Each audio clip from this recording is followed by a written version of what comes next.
En este video estableceremos los signos de las componentes rectangulares. Vamos a empezar con el primer cuadrante. Observas que en el primer cuadrante la componente en X es positiva ya que apunta hacia la derecha y la componente en Y también es positiva porque apunta hacia el norte. En el anterior video determinamos cómo hallar el valor de las componentes. Las componentes sobre el eje X la hallamos con el coseno, las componentes en el eje Y la hallamos con el seno, siempre y cuando el ángulo esté sobre el eje X. Entonces, en el primer cuadrante, ambas componentes rectangulares son positivas. En el segundo cuadrante, observamos entonces que la componente en X es negativa porque la saeta apunta hacia la izquierda y la componente en Y es positiva porque la saeta apunta hacia el norte. Entonces, el valor que obtengamos acá en X, simplemente le colocamos menos lo que obtengamos acá. En cambio en Y, ese valor va a ser positivo. En la calculadora no colocamos ningún signo. Simplemente la saeta me determina el signo de esa componente. En el tercer cuadrante, entonces observamos que en el tercer cuadrante las componentes son negativas. Observemos que la componente en X, el sentido de la componente en X es negativo. Mira la saeta. La componente en Y también es negativa, apunta hacia el sur. Ambas componentes son negativas.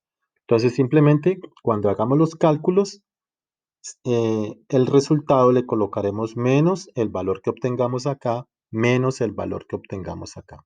Entonces, en el tercer cuadrante, ambas componentes son negativas. Simplemente aplicamos la misma ecuación. En el cuarto cuadrante, esto es que observamos que la componente en X es positiva, la saeta apunta hacia la derecha, y la componente en Y es negativa, la saeta apunta hacia el sur. Por ende, aquí el valor que obtengamos en X va a ser positivo y el valor en Y que obtengamos de la componente va a ser negativo. Entonces, haciendo un resumen de esos cuatro cuadrantes, obtenemos que en el primer cuadrante, ambas componentes siempre van a ser positivas, repito, siempre y cuando el ángulo lo midamos con respecto al eje X. Entonces, X positiva, Y positiva. En el segundo cuadrante las componentes en X son negativas y las componentes en Y son positivas siempre. En el tercer cuadrante observemos que la componente en X es negativa y la componente en Y también son negativas. Es decir, en el tercer cuadrante ambas componentes son negativas.